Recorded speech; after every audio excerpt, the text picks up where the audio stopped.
The question, quite simply, is it the right decision? Stephen? It is the right decision. It's the right decision, Skip Bayless, because of a multitude of reasons. Number one, the experience, the veteran leadership, the absence of quality parts you have around him, all factor into the equation. To take a young quarterback and throw him to the wolves, like Johnny Manziel would have been thrown to the wolves, I think would have been much to the non-benefit of the Cleveland Browns. Ben Tate, we'll see what he does along with the West in your backfield, but there's still question marks. Miles Austin, Nate Burleson, still question marks at the wideout. Jordan Cameron obviously is a stud, and we know what he can do. They've got a couple of high-priced dudes on the offensive line assigned to protect the quarterback, but you essentially don't have a lot of weapons. Josh Gordon, there's an imminent suspension that's coming. We all know that, so he's not going to be available to you, which is why I mentioned Miles Austin and Nate Burleson. So if you don't have the requisite weapons necessary in order to really supplement your quarterback, and you don't have a stout running game, because remember, they ranked 27th in rushing last season, then again, I was opposed to throwing Johnny Manziel to the wolves. But I want to emphasize that Johnny Manziel did not lose the starting quarterback job for the Cleveland Browns, and it's not because he never had it.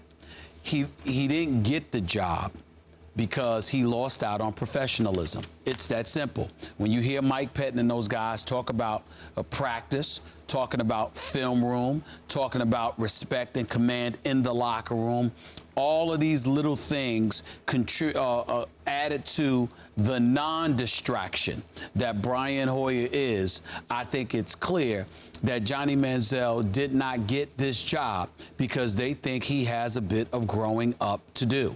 It wasn't just about who flung the football better. If Johnny Manziel doesn't have these distractions, if he is perceived as being the consummate, ultimate professional from open and tap, I don't think this happens.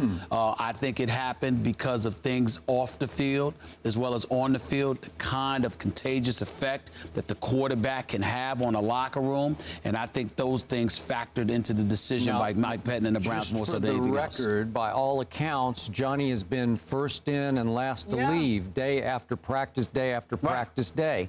He's been nothing but the model student in the classroom, that he has grasped the offense much quicker than the staff thought he could grasp the offense. So if it's professionalism we're talking about, are we going to factor in the trip to Vegas? Okay, I'm saying is that what we're doing? I'm saying to you, this is the NFL. I'm not saying it's right.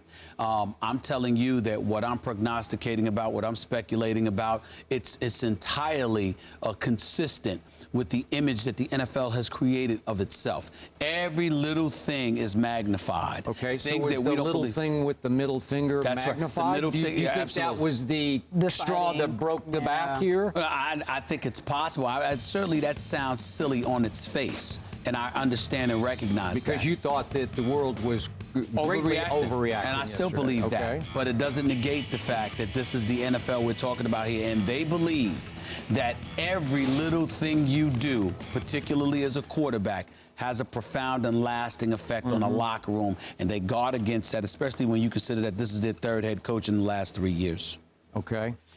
Now, back to the question. I obviously, as I dug in and said yesterday, I believe this decision was wrong, but I am not surprised by it. It obviously took 24 extra hours to arrive at this decision because, and this is a predictable conclusion that they arrived at, but it was because Brian Hoyer threw them a curveball, sometimes literally a curveball, on Monday Night Football, as he crumbled under the head-to-head national stage competition with Johnny Football. I think that's exactly what happened.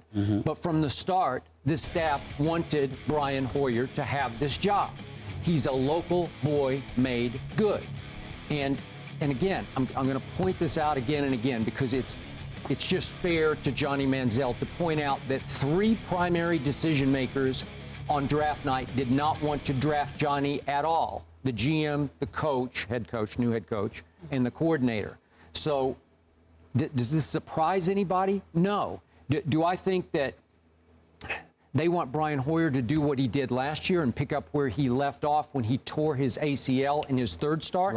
Yes, and I think they think he will because again, being totally objective, Brian Hoyer was really good last year in those 2 games. Remember, at Minnesota, he throws for 321, although 10 of those balls for 146 yards went to one Josh Gordon. 10 for 146. Sure. That's quite a game by that young receiver, right?